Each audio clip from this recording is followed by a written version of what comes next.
یہ جو تمہاری دنیا کی آگ ہے یہ جہنم کی آگ کا 70واں حصہ ہے۔ قیل یا رسول اللہ ان کانت لکافیہ، صحابہ نے کہا اللہ کے رسول اگر یہ آگ ہی جہنم میں ہوتی تو کافی بات تھی، یعنی ایک آدمی کی تکلیف کے لیے یہی ایک آگ تو کافی ہے، اگر یہ جہنم میں ہوتی تو بھی کتنا معاملہ سخت تھا، وہی کافی تھا عذاب کے لیے۔ قال فضلت علیہن ب69 جزءا کلہن مثل حرھا، آپ نے فرمایا کہ اس سے زیادہ 69 حصے 69 اتنے حصے اس میں بڑھا دیے گئے ہیں اور اس کا ہر جز اتنا ہی گرم ہے جتنی دنیا کی آگ ہے۔ دنیا کے مقابلے میں 70 گنا زیادہ وہ آگ ہے۔ آج آدمی دنیا کی آگ کو دیکھ لے اور جب بھی یہ آگ دیکھے اس کے ذہن میں وہ آگ آئے کہ جہنم کتنی زیادہ سخت ہے، میں اس سے بچتا ہوں، اس سے بچنے کی کوشش کیوں نہیں کر رہا ہوں؟ آپ بتائیے کہ آدمی اس کے کپڑوں پر اگر کوئی آدمی ماچس کی تیلی ڈال دی جلا کے فوراً پیچھے ہٹے گا، فوراً اس کو اپنے کپڑوں سے ہٹائے گا۔ اتنی کوشش آدمی دنیا کی آگ کے لیے کر سکتا ہے، آپ بتائیے کیا دنیا کی آگ کے لیے کوشش کرنے کی ضرورت ہے اور آخرت کی آگ سے بچنے کے لیے کوئی کوشش کی ضرورت نہیں ہے؟ اس کے لیے آدمی بے حس بیٹھا ہے۔ اللہ تعالیٰ ہم کو سمجھ عطا فرمائے۔ یہ بخاری اور مسلم کی حدیث تھی جو میں نے ذکر کی۔ اسی طرح سے جہنم کی آگ سے بچنے کے لیے اس کے لیے دعا کرنا ضروری ہے، اور یہ دعا خود اس کا استحضار دل میں جہنم کی آگ کا ڈر پیدا کرنے کا ذریعہ ہے۔ اللہ تعالیٰ نے بہت ساری دعائیں ہم کو سکھائی، جن میں سے صالحین کی ایک دعا اللہ تعالیٰ نے قرآن کریم میں بیان کی، والذین یقولون ربنا اصرف عنا عذاب جہنم ان عذابها کان غراما انہا ساءت مستقرا ومقاما۔ یہ سورہ الفرقان کی آیت ہے۔ اللہ تعالیٰ نے فرمایا کہ وہ نیک بندے جو عباد الرحمن ہیں ان کا حال یہ ہے کہ وہ اللہ سے اس طرح دعا کرتے ہیں کہ اے ہمارے رب، ربنا اصرف عنا عذاب جہنم، اے ہمارے رب جہنم کے عذاب کو ہم سے پھیر دے، جہنم کے عذاب کو ہم سے دور کر دے۔ ان عذابها کان غراما، یقیناً اس کا عذاب اتنا بھیانک ہے کہ وہ لپٹ جانے والا عذاب ہے، لپٹ جائے تو چھوڑتا نہیں ہے، جس سے وہ عذاب لپٹ جاتا ہے اس سے چھوڑتا نہیں ہے۔ انہا ساءت مستقرا ومقاما، اور جہنم بہت بڑا بہت برا ٹھکانہ ہے، چاہے مستقر کے طور پر ہو چاہے مقام کے طور پر، چاہے وقتی طور پر وہاں رہنا پڑے تو بھی برا ہے، اور ہمیشگی کے طور پر اگر کسی کا مسکن وہ بن جائے تو یہ بھی برا ہے۔ ہمیشہ رہنے کے اعتبار سے بھی برا گھر ہے، وقتی پڑاؤ کے اعتبار سے، وقتی سزا کے اعتبار سے بھی وہ برا گھر ہے۔ تو یہ جو دعا ہے یہ سورہ الفرقان کے آخری آیات میں یہ اللہ تعالیٰ نے ہم کو سکھائی ہے۔ یہ دعا اگر ہم مانگیں، اور اس طرح کی جتنی دعائیں ہیں نماز کے اخیر میں بھی ہم مانگتے ہیں، ان دعاؤں کے ذریعے سے جہنم ہم کو بار بار یاد آئے گی۔ اسی طرح سے تیسری چیز جو جہنم کے عذاب کا خوف دل میں پیدا کرنے والی ہے اور یاد دلانے والی ہے، وہ موت کو یاد کرنا، اور جس کا ایک بہت اچھا ذریعہ قبروں کی زیارت کرنا ہے، یعنی قبرستان جانا اور وہاں قبروں کے حالات کو دیکھنا ہے۔ اللہ کے نبی صلی اللہ علیہ وسلم نے فرمایا نہیتکم عن زیارت القبور فزوروها، امام مسلم نے اس کو روایت کیا ہے کہ میں نے تم کو قبروں کی زیارت سے، قبروں کی طرف، قبروں پر جانے سے منع کیا تھا۔ زیارت سے مراد بعض اوقات لوگ ہمارے یہاں پر جو معروف معنی ہے کہ قبروں پر جو بھی لوگ لے کر جاتے ہیں تیسرے دن یا جو بھی اس طرح کی خرافات ہوتی ہیں، زیارت سے مراد وہ نہیں ہے۔ قبروں کی زیارت سے مراد ایک آدمی عبرت کے لیے قبر پر جائے، قبرستان جائے، عبرت کے لیے قبرستان جائے۔ نہیتکم عن زیارت القبور فزوروها، میں نے تم کو قبروں کی زیارت سے منع کیا تھا، اب تم جاؤ قبروں پر جاؤ۔ اس کو امام مسلم نے روایت کیا ہے، اور حاکم کے الفاظ ہیں، امام حاکم کی روایت میں الفاظ ہیں نہیتکم عن زیارت القبور، میں نے تم کو قبروں کی زیارت سے منع کیا تھا۔ ثم بدا لی انہ ترق القلب وتدمع العین، پھر یہ بات مجھ پر واضح ہوئی کہ اس سے، قبروں کی زیارت سے دل نرم ہوتے ہیں، دل نرم ہوتا ہے اور آنکھوں سے آنسو بہتے ہیں۔ پھر یہ بات مجھ پر واضح ہوئی کہ قبرستان جانے سے دل نرم ہوتا ہے اور آنکھوں سے آنسو جاری ہو جاتے ہیں. وَتُذَكِّرُ الْآخِرَةَ، اور یہ قبریں اور قبرستان، قبروں کی زیارت آدمی کو آخرت یاد دلاتی ہے. فَزُورُوهَا، تو تم لہٰذا قبرستان جایا کرو. تو قبرستان جانا آدمی کو موت اور موت کے بعد کے جو مراحل ہیں اس کی طرف اس کے ذہن کو پھیرتا ہے. تو اس لیے قبرستان بھی جانا چاہیے، موت کو یاد کرنا چاہیے. یہ بھی آخرت کا ڈر، جہنم کا ڈر، قبر کا ڈر آدمی کے دل میں پیدا کرتا ہے. اور چوتھی چیز یہ صالحین کی صحبت ہے، علماء کی صحبت ہے. وہ علماء جو اپنے علم کے عامل ہیں، وہ علماء جو تصفیہ کے ساتھ تزکیہ اور تربیہ کا اہتمام بھی کرتے ہیں. یہ دو چیزیں جن کی آج اشد ضرورت ہے. ایک تو یہ کہ اسلامی علوم میں بہت سارے باطل افکار کی ملاوٹ ہو چکی ہے اور ایک عام آدمی کے لیے صحیح اور غلط میں فرق کرنا مشکل ہو گیا ہے. یہ اہل علم کی ذمہ داری ہے کہ صحیح اور غلط میں فرق کر کے لوگوں کو صحیح علم پیش کریں. اس کا نام ہے تصفیہ. اور دوسری چیز یہ ہے کہ لوگوں کے اندر اس پر عمل کرنے میں سستی پائی جاتی ہے.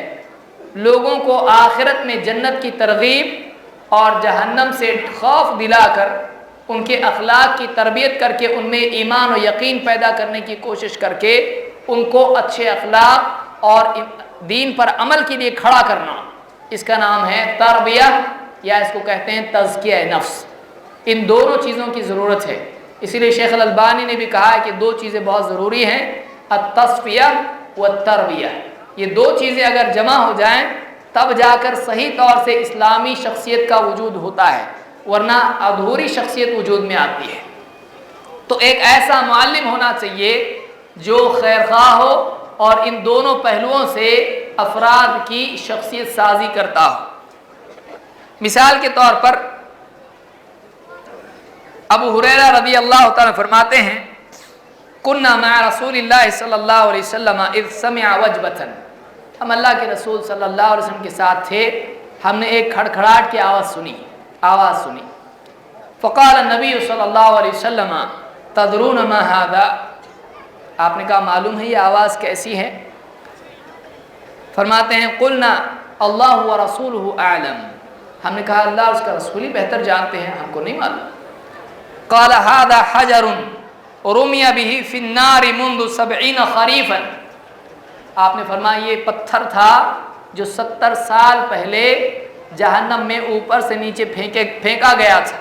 فهو يهوي في النار الآن حتى انتهى الى قعرها، یہ اب تک 70 سال پہلے سے یہ اوپر سے پھینکا گیا تھا، اب آتے اب جا کر یہ نیچے گرا ہے. اس کو امام مسلم نے روایت کیا ہے. ایسا معلم ہونا چاہیے جو، اور آپ دیکھیں اللہ کے نبی صلی اللہ علیہ وسلم کی زندگی میں آپ نے دیکھا ایک بکری آپ نے کوڑے پہ گری ہوئی تھی، اٹھا کے اس کے کان پکڑ کے کہا، آپ نے کہا یہ بکری دیکھتے ہو، کون خریدے گا اس کو؟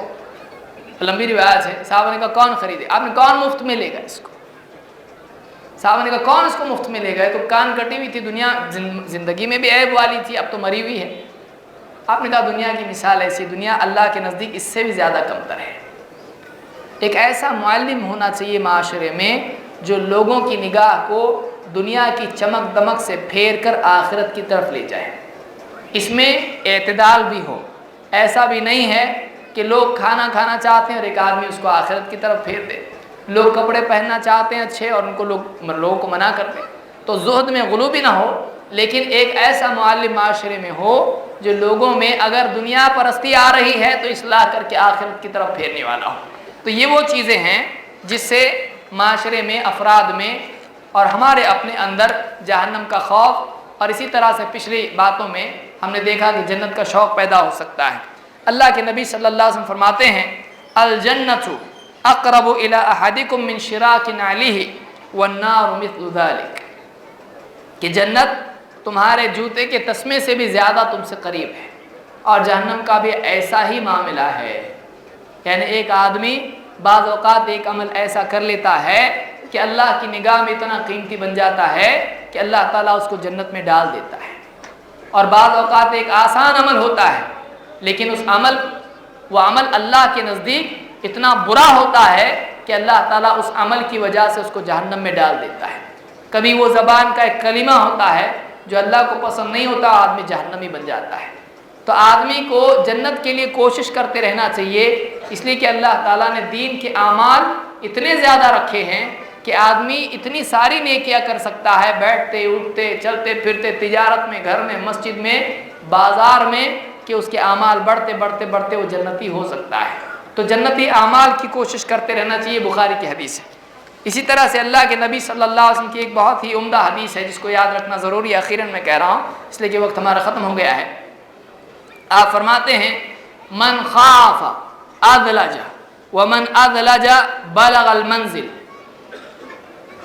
جو ڈرتا ہے وہ اندھیرے ہی میں سفر کی شروعات کر دیتا ہے، اور جو اندھیرے میں سفر کے لیے نکل پڑتا ہے وہی منزل پر پہنچتا ہے۔ الا ان سلعۃ اللہ الغالیہ، خبردار اللہ کا سودا بڑا مہنگا ہے۔ الا ان سلعۃ اللہ الجنہ، خبردار اللہ تعالیٰ کا سودا جنت ہے۔ اس حدیث کو آسانی سے سمجھنے کے لیے ہم اپنے سفر کو سمجھ سکتے ہیں کہ جس آدمی کی ٹرین 6 بجے ہوتی ہے، صبح کے 6 بجے ٹرین ہے، آدمی 6 بجے گھر سے نہیں نکلتا ہے، آدمی 5 بجے گھر سے نکلتا ہے کہ راستے میں اگر ٹریفک جام ہوگا یا کسی وجہ سے میں لیٹ ہو گیا ٹرین چھوٹ جائے گی۔ تو جس آدمی کو ٹرین پکڑنی ہوتی ہے وہ آدمی جلدی جلدی نکل جاتا ہے۔ تو جو آدمی ڈرتا ہے وہ آدمی وقت سے پہلے ہی سفر میں نکل جاتا ہے۔ جس کو پہنچنے کے وقت کے بارے میں ڈر ہوتا ہے، جس کو ڈاکوؤں کا، لٹیروں کا ڈر ہوتا ہے، وہ ایسے وقت میں اپنے سفر کی شروعات کرتا ہے جس میں آسانی اور حفاظت کے ساتھ وہ منزل پر پہنچ سکتا ہے، ورنہ آدمی نقصان میں رہ جاتا ہے، گاڑی چھوٹ جاتی ہے۔ تو جو آدمی احتیاط پسند ہوتا ہے وہی آدمی جہنم سے بچ کے جنت میں جا سکتا ہے۔ جو آدمی جنت کے بارے میں، جہنم کے بارے میں لاپرواہ ہو جائے اور اللہ کے سودے، اللہ کی نعمت جنت کی قدر نہ کرے، ایسا آدمی مرنے کے بعد میں اللہ سے وقت مانگے گا لیکن اللہ اس کو وقت نہیں دے گا۔ اللہ کی طرف سے جواب ہوگا اولم نعمرکم ما یتذکر فیہ من تذکر وجاءکم النذیر فذوقوا فما للظالمین من نصیر۔ اولم نعمرکم، کیا ہم نے تم کو اتنی عمر نہیں دی تھی؟ اولم نعمرکم ما یتذکر فیہ من تذکر، جس میں ہوش میں آنے والا اگر چاہتا تو ہوش میں آ جاتا، جاگنے والا چاہتا تو جاگ جاتا۔ وجاءکم النذیر، تمہارے پاس جگانے والے بھی تو آئے، تمہارے پاس ڈرانے والے بھی تو آئے۔ فذوقوا، اب چکھو، فما للظالمین من نصیر، اب ظالموں کا کوئی مددگار نہیں ہے۔ اللہ تعالیٰ ایسے انجام سے ہم سب کی حفاظت فرمائے اور جنت کا شوق اور جہنم کا خوف ہم سب کو عطا فرمائے، اور اس کے لیے جنت میں داخلے کے لیے اور جہنم سے بچنے کے لیے جو کوشش ضروری ہے، اللہ تعالیٰ اس کوشش کے کرنے کی ہم سب کو توفیق عطا فرمائے۔